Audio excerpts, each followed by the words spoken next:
नमस्कार, मैं हूं आशुतोष और आप देख रहे हैं देश का गौरव। कर्नाटक विधानसभा चुनाव में कांग्रेस ने प्रचंड बहुमत से जीत हासिल कर ली।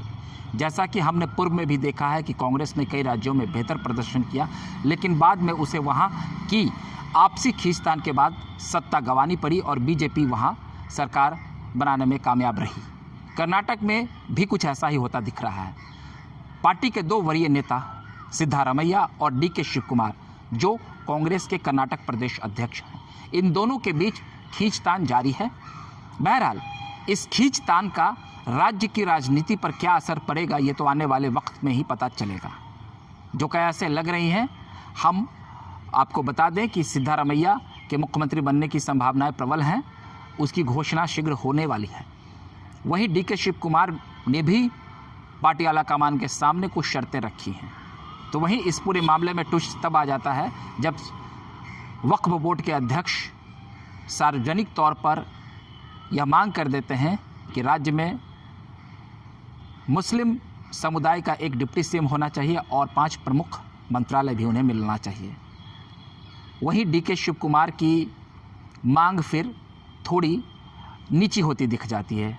जैसे ही वक्फ बोर्ड के अध्यक्ष का ये बयान आता है, तो उस बयान के बाद राजनीतिक गलियारे में ये चर्चाएं आम हो जाती है कि कांग्रेस पार्टी ने किस तरीके से एक खास समुदाय से मदद मांगी और एक खास समुदाय का उनके प्रति मतलब उनकी पार्टी को जमकर वोट मिला है, तभी वो ऐसी मांग सार्वजनिक तौर पर कर रहे हैं। हालांकि DK शिवकुमार का भी ये मांग था कि अगर सिद्धारमैया मुख्यमंत्री बनते हैं तो डिप्टी CM की कुर्सी पर केवल एक व्यक्ति को बैठाया जाए। बहरहाल कर्नाटक की तो अपनी एक राजनीति है। दो कद्दावर नेताओं के बीच आपसी जंग चल रही है कि मुख्यमंत्री की कुर्सी तक कौन पहुंचेगा। लेकिन इन सब के इतर अगर हम राष्ट्रीय राजनीति की बात करें तो कर्नाटक विधानसभा चुनाव का राष्ट्रीय राजनीति पर कितना असर पड़ेगा।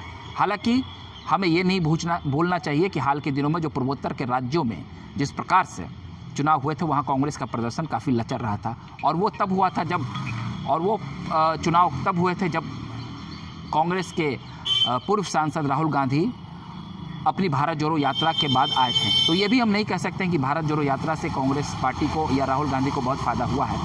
कर्नाटक का एक अपना अलग समीकरण होता है। वहाँ जातीय आधार पर वोटिंग की जाती है।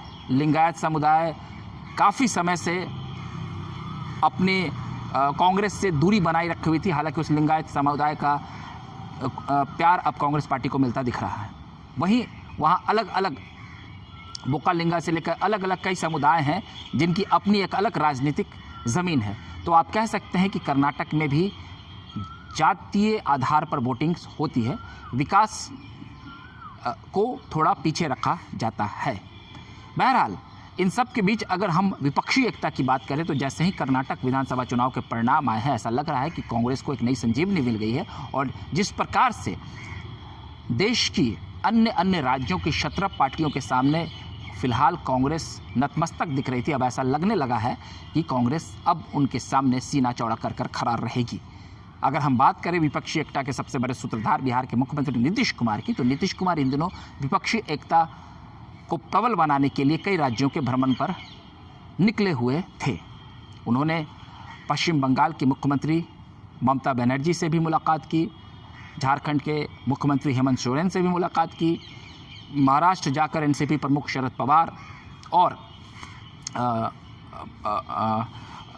उद्धव ठाकरे से भी उन्होंने मुलाकात की थी। तो वहीं वह उड़ीसा जाकर बीजू जनता दल के प्रमुख और वहाँ के मुख्यमंत्री नवीन पटनायक से भी मुलाकात की है। तो इन सब के बीच और वो सपा प्रमुख अखिलेश यादव से भी मिल चुके हैं। तो इन सब के बीच नीतीश कुमार की अब राजनीतिक जो ताने बाना है, जो इस कर्नाटक विधानसभा चुनाव के बाद अब क्या होगा। इस चुनाव के बाद नीतीश कुमार ने खुले तौर पर मीडिया के सामने आकर कांग्रेस की प्रशंसा नहीं की है। तो वहीं कांग्रेस पार्टी भी फिलहाल इस जीत से इतनी गदगद है कि अब ऐसा लगता है कि वो राष्ट्रीय राजनीति में किसी दूसरे नेता की एंट्री पर बहुत ज़्यादा मंथन नहीं करेगी। वहीं चुनावी रणनीतिकार प्रशांत किशोर ने भी इन पूरे दावों को सिरे से खारिज कर दिया। उन्होंने कहा है कि आखिर नीतीश कुमार किस तरीके से प्रधानमंत्री की कुर्सी तक पहुंच सकते हैं। दरअसल नीतीश कुमार चंद सीट लाकर यह ख्वाब नहीं देख सकते हैं। कांग्रेस देश की प्रमुख विपक्षी पार्टी है और उसी के इर्द गिर्द विपक्षी एकता का स्वरूप गढ़ा जाएगा। तो अब नीतीश कुमार ऐसे में क्या करेंगे? क्या कर्नाटक विधानसभा की इस जीत से नीतीश कुमार को नुकसान हुआ है या नीतीश कुमार को सदमा लगा है, या बिहार के अंदर चल रही पूरी की पूरी महागठबंधन को इससे काफ़ी नुकसान पहुंचा? बहरहाल कर्नाटक की इस जीत ने कांग्रेस का मनोबल तो बढ़ाया है, लेकिन बीजेपी भी फिलहाल खुद को कमज़ोर महसूस नहीं कर रही है, क्योंकि कर्नाटक का जो एक खास समीकरण था और उस समीकरण के आश्रय बीजेपी की हार हुई है। लेकिन अभी आने वाले समय में कुछ अन्य राज्यों में भी चुनाव होने वाले हैं जहां वो बेहतर प्रदर्शन की उम्मीद लगाए हुए हैं।